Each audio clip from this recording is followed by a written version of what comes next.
Conceive చేసింది కానీ అది కానీ అప్పల్ సూరి క్యారెక్టర్ జగపతి బాబు టోటల్గా ట్రాన్స్ఫార్మ్ అయిపోయాడు. జగపతి బాబు అని తెలియకోవడానికి అతని కళ్ళు, ఆ తర్వాత అతని వాయిస్ వింటే కానీ అర్థం కాదు. వాయిస్నే అఫ్ కోర్స్ గుర్తుపట్టారు. మీ ఇంటర్వ్యూల ద్వారా నాకు తెలిసిపోయింది కాబట్టి, ఆ గెటప్ చూశాను కాబట్టి అయింది. కానీ నిజంగా ఎవరైనా కొంచెం కొత్త వాళ్ళు చూస్తుంటే కనుక అతను గుర్తుపట్టలేనంతగా ట్రాన్స్ఫార్మ్ అయిపోయాడు. మనకి జగపతి బాబు కనపడకుండా మీరు అప్పల సూర్యనే మీరు కనిపించేలా చేయటం అనేది మీ కాన్సెప్ట్, మీ డిజైనింగ్ అది చాలా అద్భుతంగా చేసి తను కూడా చాలా అవును సార్, మీరు అన్నట్టు ఒదిగిపోయాడు. అవునండి, మీరు అన్నట్టు అప్పల్ సూరి క్యారెక్టరే ట్రిగ్గర్ చేస్తారు సార్ కథకి.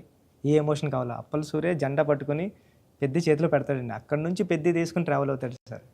అది కరెక్ట్. కరెక్ట్ సార్, మీరు ఏదైతే చెప్పారో అది. అందుకే అలా సార్ అప్పల్ సూరి క్యారెక్టర్ అన్న డ్రైవ్ చేయబట్టే లాస్ట్లో స్టేషన్ కూడా అప్పల్ వాళ్ళ అయింది సార్. అది చాలా మంచి ట్రిబ్యూట్ అది. అది అక్కడ కూడా చరణ్ పెద్ది అన్నామని అంటే పెద్ద అనేది ఆ క్యారెక్టర్ గ్రేస్, ఆ క్యారెక్టర్ ఇది చాలా బాగా. తర్వాత శివరాజ్ కుమార్ శివన్న ఆ క్యారెక్టర్ ఒప్పుకొని చేస్తాననటం అనేది ముందు అసలు first of all first success నీకు అది అదృష్టం నీకు. అంటే అంత మంచి మనిషి, అంత మంచి యాక్టర్, దాంట్లో ఒదిగిపోయి చేశాడు. చరణ్ని అదవాయించాలి, గదవాయించాలి, తిట్టాలన్నా సరే అంత స్టేజ్ ఉన్న వ్యక్తి. అతను అంటుంటే కూడా మనకి తండ్రి ఫీలింగ్ వచ్చింది కాబట్టి అది చాలా బాగుంది. అది జాహ్నవి క్యారెక్టర్, ఆమె క్యారెక్టర్ వరకు, ఆ సాంగ్స్ వరకు ఎక్సలెంట్. తర్వాత ఫైట్ కంపోజిషన్స్ కానీ అవి కానీ ఎక్సలెంట్.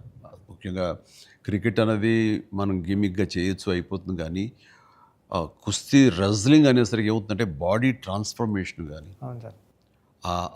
దానికి తగినట్టుగా మనిషి మారిపోవటాన్ని అన్ని రకాలు చేసిన ప్రయత్నాలు కానీ అది ఓవర్ నైట్ కాదు. చరణ్ ఇంట్లో ఎలా కష్టపడేవాడు, ప్రతిరోజు నేను విట్నెస్ చేసేవాడిని.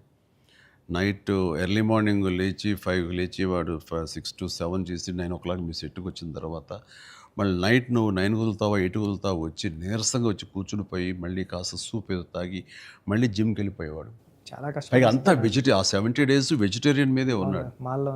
ఉండి ప్రోటీన్ కోసం ఎంత ఇదంటే హై ప్రోటీన్ కావాలి, నాన్ వెజ్ దానికోసం ఎలా కష్టపడ్డాడు, ట్రెడ్మిల్ జిమ్లో ఎలా ఇదయ్యాడు అనేది చూస్తుంటే అబ్బా ఇంత అవసరమా, ఇంత కష్టపడాలా, మనం చేసాం కష్టమైన క్యారెక్టర్లు, రిస్కులు చేసాం, కానీ ఇంత చేస్తున్నాడు ఏంటి, దీని ప్రతిఫలం ఎలా ఉంటుంది అంటూ వాళ్ళ అమ్మాయి అయితే భగవంతుని దండం పెట్టుకుంటూ కోరుకుంటూ ఇంత కష్టమైన ప్రతిఫలం రావాలని. ఎందుకంటే అంత కష్టపడి జనం ఆమోదం పొందకపోతే మొత్తం అంతా ఇదైపోతుంది, వ్యర్థమైపోతుంది. ఇంకా కష్టపడితే ఇంతైనా ప్రతిఫలం అనే ఒక డిసప్పాయింట్మెంట్ వస్తుంది. కానీ ఇప్పుడు ఏంటంటే ఎంత కష్టపడితే అంత ఎప్రిసియేషన్ వస్తుంది అనేది ఈ పెద్ద క్యారెక్టర్ తను కష్టపడినందుకు, జనాలు దీన్ని యాక్సెప్ట్ చేసి వెల్కమ్ చేస్తున్నందుకు, నీరాజనలు పలుకుతున్నందుకు హ్యాట్స్ ఆఫ్. సార్ నా ఫేవరెట్ ఏంటంటే సార్, ట్రైన్ దగ్గర లెగ్ పెట్టడానికి బిఫోర్ వచ్చి ట్రైన్ ఇలా పట్టుకొని రెండు ఇలా పట్టుకొని ఒకసారి బయటకు వస్తారు కదండి ఫ్రేమ్లో, అప్పుడు చరణ్ సార్ ఎక్స్ప్రెషన్ ఉంటుందండి. కళ్ళు అలా మూసి ముందండి జస్ట్ అలా ప్లెయిన్గా శూన్యంలోకి అలా చూసి అప్పుడు లెగ్ పెట్టడం స్టార్ట్ చేస్తారండి. అప్పుడు అందరూ క్లాప్స్ అక్కడే కొట్టేస్తాను సార్. అంటే అలాంటి అంటే చరణ్ సార్ అంత ఇన్వాల్వ్ అయిపోయారు సార్. అంటే ఈ కథ చెప్పడానికి కూడా మేము కారణం జనరేషన్ని ఇన్స్పైర్ చేద్దామనండి. అంటే మేము ఇప్పుడు స్కూల్స్కి వెళ్తాం కదా సార్, అప్పుడు స్కూల్స్కి వెళ్తే స్కూల్లో